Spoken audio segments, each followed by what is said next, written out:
بسم اللہ الرحمن الرحیم یا ایہا الذین آمنوا اے ایمان والو اطیعوا اللہ اطاعت کرو اللہ کی واطیعوا الرسول اور اطاعت کرو رسول کی صلی اللہ علیہ وآلہ وسلم اولی امر منکم اور اولی الامر کی تم میں سے یعنی حاکموں کی تم میں سے فَإِن تَنَازَعْتُمْ فِي شَيْءٍ اور اگر تمہیں تنازع پیش آ جائے کسی کام میں اگر تم جھگڑ پڑو کسی چیز میں فَرُدُّوهُ إِلَى اللَّهِ وَالرَّسُولِ تو اس کو لوٹاؤ اللہ اور اس کے رسول کی طرف، پھر تم رجوع کر لو اللہ اور اس کے رسول کے فیصلے کی طرف۔ إِن كُنتُمْ تُؤْمِنُونَ بِاللَّهِ اگر تم ایمان رکھتے ہو اللہ پر وَالْيَوْمِ الْآخِرِ اور آخرت کے دن پر، ذالک خیر یہ بہتر ہے وَأَحْسَنُ تَأْوِيلًا اور اچھی تعویل ہے، اچھا انجام ہے اس کا۔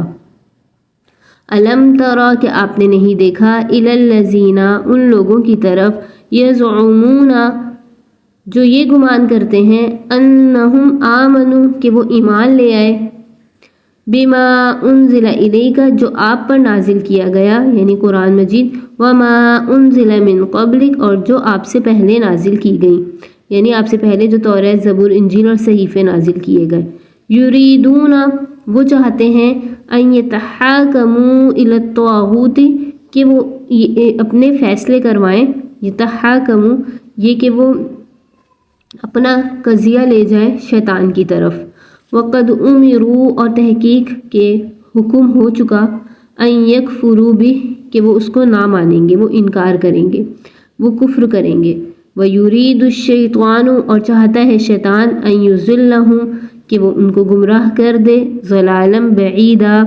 دور کی گمراہی میں، یعنی شیطان یہ چاہتا ہے کہ ان کو دور کی گمراہی میں جا ڈالے۔ ان آیات میں اولو الامر کی اطاعت کے بارے میں بیان کیا گیا کہ اے ایمان والو اطاعت کرو اللہ اور اس کے رسول کی اور اولی الامر کی۔ اللہ اور اس کے رسول کی اطاعت کے بعد اللہ تعالیٰ نے اس سے پہلی آیت میں حکام کو حاکموں کو عدل کا حکم فرمایا کہ وَإِذَا حَكَمْتُمْ بَيْنَ النَّاسِ أَن تَحْكُمُوا بِالْعَدْلِ کہ جب تم فیصلہ کرو لوگوں کے درمیان تو عدل سے فیصلہ کرو۔ پہلے اس سے پچھلی آیت میں عدل کا حکم فرمایا، اس آیت میں اللہ تعالیٰ حکام کی پیروی کا حکم دے رہے ہیں، جس سے ظاہر ہوتا ہے کہ حکام کی اطاعت اس کی بات کو ماننا جب ہی واجب ہوگا جب وہ حق کی اطاعت کریں گے۔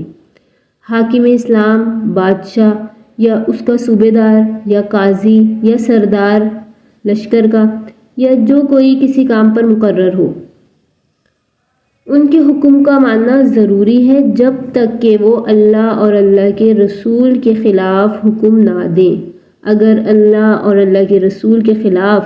صریح حکم دیں گے، صریح خلاف اللہ کے رسول کے اور اللہ کے خلاف حکم دیں گے تو اس حکم کو ہرگز نہیں مانا جائے گا۔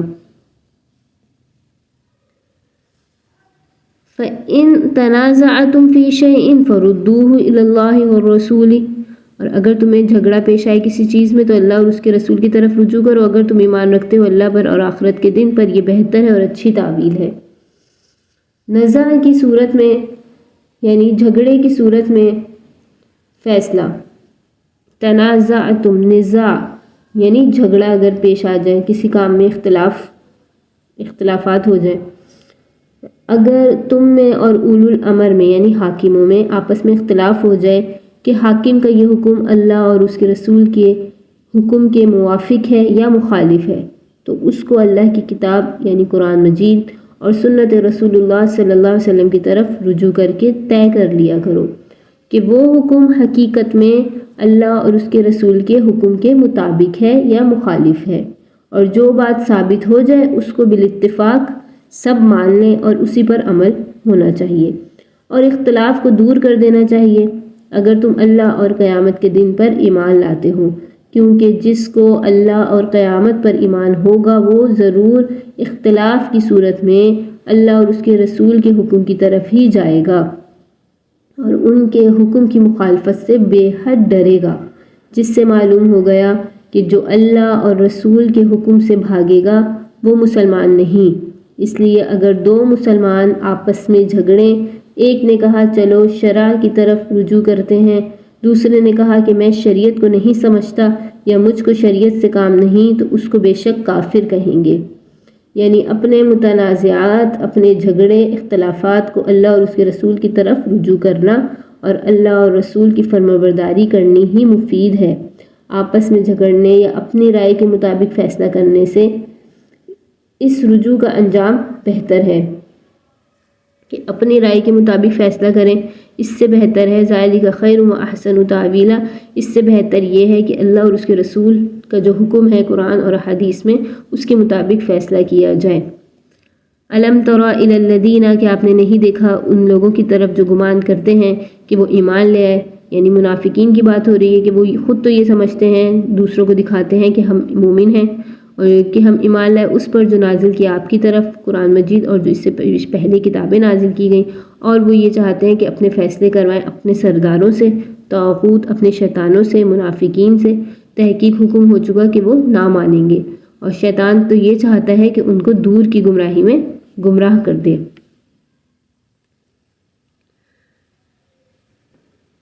یہودی اور منافق کے درمیان فیصلہ فاروقی۔ اس آیت میں یہود کے بارے میں ہے کہ یہود اپنے فیصلے میں رعایت کرنے اور رشوت کے عادی تھے، اس لیے جو لوگ جھوٹے اور منافق اور خائن ہوتے وہ اپنا معاملہ یہودیوں کے عالم کے پاس لے جانا پسند کرتے تھے، اور کہ وہ ہماری طرفداری کریں گے، خاطر کریں گے، اور آپ کے پاس ایسے لوگ اپنا معاملہ لانا پسند نہ کرتے تھے کہ آپ حق کی بات کریں گے اور کسی کی اصلاً رعایت نہ کریں گے۔ سو مدینے میں ایک یہودی اور منافق کا، جو کہ منافق ظاہر میں مسلمان تھا اور اس کا نام بشر تھا، کسی کام میں دونوں کا جھگڑا ہوا۔ یہودی جو سچا تھا اس نے کہا چل محمد صلی اللہ علیہ وآلہ وسلم کے پاس، اور منافق جو جھوٹا تھا اس نے کہا چل کعب بن اشرف کے پاس۔ کعب بن اشرف جو یہودیوں میں عالم اور سردار تھا۔ آخر وہ دونوں آپ صلی اللہ علیہ وسلم کی خدمت میں جھگڑا لے کر آئے، تو آپ صلی اللہ علیہ وسلم نے یہودی کا حق ثابت فرمایا کیونکہ یہودی سچا تھا۔ منافق جب باہر نکلا تو کہنے لگا اچھا حضرت عمر رضی اللہ عنہ کے پاس چلو، جو وہ فیصلہ کریں گے وہی منظور اور قبول ہوگا، اور آپ صلی اللہ علیہ وسلم کے فیصلے پر وہ جو منافق تھا بشر نامی راضی نہ ہوا۔ غالباً اسے یہ سمجھا ہوگا کہ میں تو اسلام کا دعویٰ کرتا ہوں، ظاہری تو میں مسلمان ہوں، اس لیے یہودی کے مقابلے میں میری زیادہ رعایت کی جائے گی۔ اور حضرت عمر رضی اللہ عنہ آپ کے حکم سے مدینے میں جھگڑے جو ہیں وہ فیصل کیا کرتے تھے، یعنی جھگڑے سالو کیا کرتے تھے۔ چنانچہ وہ دونوں حضرت عمر رضی اللہ عنہ کے پاس آئے۔ جب حضرت عمر رضی اللہ تعالیٰ عنہ نے یہ جھگڑا سنا اور یہودی کے بیان سے ان کو یہ بھی معلوم ہو گیا کہ یہ قضیہ، یہ معاملہ آپ صلی اللہ علیہ وسلم کی خدمت میں جا چکا ہے اور آپ اس معاملے میں یہودی کو سچا اور غالب کر چکے ہیں، تو حضرت عمر رضی اللہ عنہ نے اس منافق کو قتل کر دیا اور فرمایا کہ جو کوئی ایسے قاضی کے فیصلے کو نہ مانے اس کا فیصلہ یہی ہے۔ اس منافق کے بشر نامی منافق کے وارث حضرت محمد صلی اللہ علیہ وسلم کی خدمت میں آئے اور حضرت عمر رضی اللہ تعالیٰ عنہ پر قتل کا دعویٰ کیا اور قسمیں کھانے لگے کہ حضرت عمر رضی اللہ تعالیٰ عنہ کے پاس تو صرف اسی وجہ سے گئے تھے کہ شاید وہ اس معاملے میں آپس میں باہم صلح کرا دیں، یہ وجہ نہ تھی کہ حضرت محمد صلی اللہ علیہ وسلم کے فیصلے سے انکار تھا۔ اس پر یہ آیات نازل ہوئیں۔ اعوذ باللہ من الشیطان الرجیم، بسم اللہ الرحمن الرحیم۔ اور حکم ہو چکا کہ وہ الحمید جل جلالہ کے بارے میں ہے، اور شیطان چاہتا ہے کہ ان کو دور کی گمراہی میں کر دے۔ اور ان آیات میں اصل حقیقت ظاہر فرما دی اور حضرت عمر رضی اللہ تعالیٰ عنہ کا لقب فاروق فرمایا، یعنی حق اور باطل کو جدا کرنے والا۔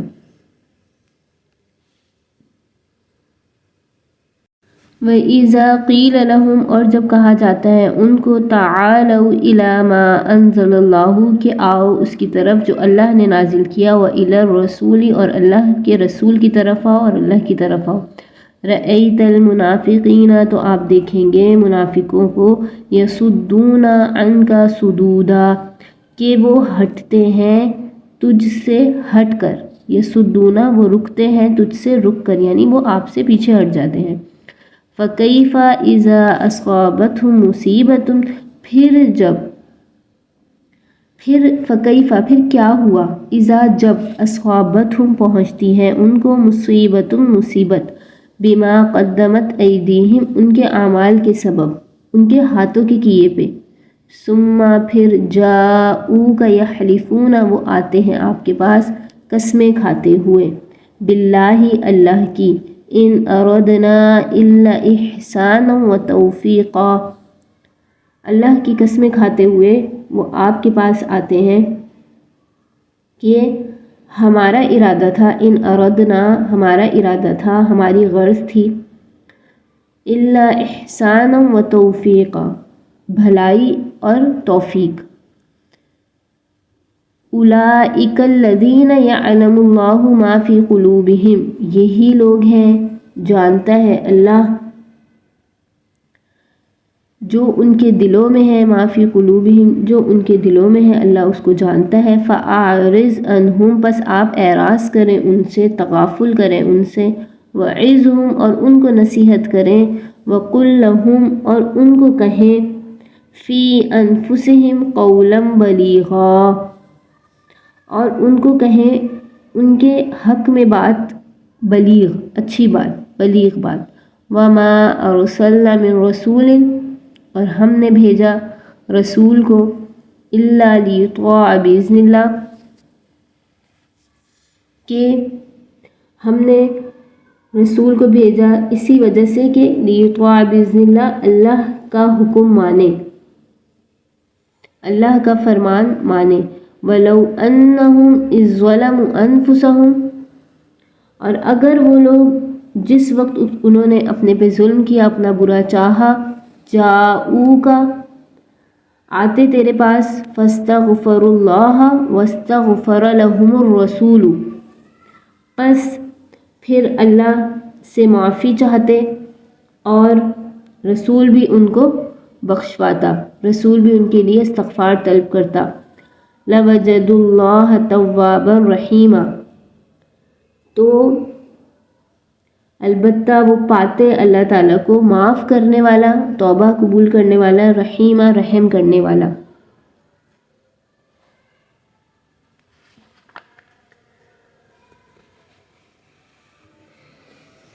منافقین یعنی جب کسی جھگڑے میں منافقوں سے کہا جاتا کہ اللہ نے جو حکم نازل فرمایا ہے اس کی طرف آؤ، اللہ کے رسول کے حکم کی طرف آؤ، جب کہا جاتا ان کو کہ آؤ اللہ اور اس کے رسول کے حکم کی طرف، تو آپ دیکھیں گے منافقوں کے کہ وہ آپ سے ہٹتے ہیں، بچتے ہیں۔ پھر کیا ہوا ان کو، جب ان پر کوئی مصیبت پہنچتی ہے ان کے اعمال کے سبب، پھر وہ قسمیں کھاتے ہوئے اللہ کی آپ کے پاس آتے ہیں کہ ہم تو اچھائی اور بھلائی اور ملاپ چاہتے تھے۔ یہی لوگ ہیں کہ اللہ جانتا ہے جو ان کے دلوں میں ہے، بس آپ ان سے اعراض کیجئے اور نصیحت کیجئے ان کو، اور ان کے لیے ان کے بارے میں اچھی بات کہیں۔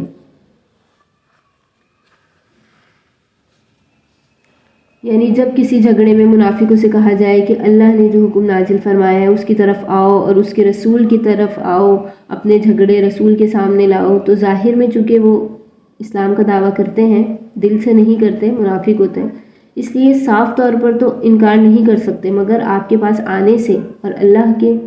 حکم پر چلنے سے بچتے ہیں، رکتے ہیں کہ کسی ترکیب سے جان بچ جائے اور رسول کو چھوڑ کر جہاں ہمارا جی چاہے اپنا جھگڑا ہم لے جائیں۔ یعنی یہ تو سب کچھ ہوا، مگر یہ منافق لوگ اس وقت کیا کریں گے جس وقت پہنچنے لگے ان کو عذاب ان کے اعمال کی وجہ سے، کہ جو آپ کے پاس آنے سے جو رکتے اور بچتے ہیں، جب اس کا عذاب ان پر آنے لگے تو پھر یہ منافق اس وقت کیا کر سکتے ہیں؟ فَكَيْفَ إِذَا أَصَابَتْهُمْ پھر کیا کر سکتے ہیں جب ان پر مصیبت آتی ہے ان کے اعمال کے سبب۔ تو اس کے سوا کہ آئے رسول صلی اللہ علیہ وسلم کی خدمت میں، یہی کر سکتے ہیں کہ وہ آپ صلی اللہ علیہ وسلم کی خدمت میں آتے، پھر قسمیں کھاتے ہوئے کہ ہم تو حضرت عمر رضی اللہ تعالیٰ عنہ کی خدمت میں صرف اسی وجہ سے گئے تھے کہ شاید وہ صلح کرا دے، ملاپ کرا دے، رسول اللہ صلی اللہ علیہ وسلم کے ارشاد سے اعراض کرنا اور جان بچانا ہرگز ہم کو منظور نہ تھا. ہم تو یہ اسی لیے گئے تھے کہ صلح کرا دے اور احسان کروا دے، آپس میں ملاپ کروا دے. تو یہی لوگ ہیں کہ اللہ جانتا ہے ان کے دلوں میں منافقت ہے. اس آیت میں اللہ تعالیٰ نے ان کی قسم، ان کی معذرت کی تکذیب فرمائی کہ منافقین جو کچھ زبانی باتیں بناتے ہیں ان کو بنانے دو. اللہ تعالیٰ کو ان کے دل کی باتیں خوب معلوم ہیں، یعنی ان کے نفاق، ان کے جھوٹ کو اللہ خوب جانتا ہے. آپ بھی علم خداوندی پر بس کر منافقوں کی بات سے اعراض کیجیے اور ان کی بات کی پرواہ نہ کیجیے، مگر ان کو نصیحت کرنے اور کام کی باتیں بتانے میں ہرگز کوتاہی نہ فرمائیں اور ان کی ہدایت سے مایوس نہ ہوں. وَقُلْ لَهُمْ فِي أَنفُسِهِمْ قَوْلًا بَلِيغًا، یعنی ان کو نصیحت، اچھی نصیحت اور کام کی باتیں بتاتے رہیں. وَمَا أَرْسَلْنَا مِن رَّسُولٍ إِلَّا لِيُطَاعَ بِإِذْنِ اللَّهِ، اور ہم نے بھیجا رسولوں کو کہ اللہ کی حکم کو پہنچانے کے لیے، اطاعت کے لیے. یعنی اللہ تعالیٰ جس رسول کو اپنے بندوں کی طرف بھیجتا ہے اسی غرض کے لیے بھیجتا ہے کہ اللہ کے حکم کے مطابق بندے ان کے کہنے کو مانیں. تو اب ضرور تھا کہ یہ لوگ رسول اللہ صلی اللہ علیہ وسلم کے ارشاد کو بلا تعمل، بلا کسی وجہ کے پہلے ہی سے دل و جان سے تسلیم کرتے، اور اگر گناہ اور برا کرنے کے بعد بھی متنبہ ہو جاتے، اللہ سے معافی چاہتے اور رسول بھی ان کی معافی کی دعا کرتا، تو پھر بھی اللہ تعالیٰ ان کی توبہ قبول فرما لیتا. مگر انہوں نے تو یہ غضب کیا کہ اول تو رسول صلی اللہ علیہ وسلم کے حکم سے جو بالکل اللہ ہی کا حکم تھا ہٹے اور بچے. پھر جب اس کا وبال ان پر پڑا تو اب بھی توبہ کرنے کے بجائے جھوٹی قسمیں کھانے لگے اور تعویلیں کرنے لگے. پھر ایسوں کی مغفرت کیسے ہوگی؟ اور جب ان پر ظلم ہوا ان کے اپنے ہی سبب، تو وہ آتے آپ کے پاس اور اللہ سے بخشش طلب کرتے، آپ سے اپنے گناہ بخشواتے اللہ سے کے ذریعے. اللہ یعنی آپ صلی اللہ علیہ وسلم ان کے لیے بخشش کی دعا فرماتے تو وہ اللہ کو تواب اور رحیم پاتے. لیکن انہوں نے ایسا نہ کیا اور پھر بعد میں بھی جھوٹی قسمیں کھانے لگے کہ ہم تو اس غرض سے آئے تھے کہ حضرت عمر فاروق رضی اللہ عنہ فیصلہ فرما دیں گے اور آپس میں احسان اور توفیق یعنی باہم میلاپ اور صلح کرائیں گے. تو اس طرح کی تعویلیں کرنے سے ان کو کیا ملے گا؟ ان کی مغفرت پھر کیسے ہو سکے گی؟ اور اگر وہ اللہ اور اس کے رسول کی اطاعت کرتے اور اللہ سے بخشش مانگتے اور رسول بھی ان کے لیے بخشش کی دعائیں فرماتے تو وہ اللہ کو پاتے، تواب الرحیمہ، توبہ قبول کرنے والا، رحم کرنے والا. Subscribe Sukuni Kalp.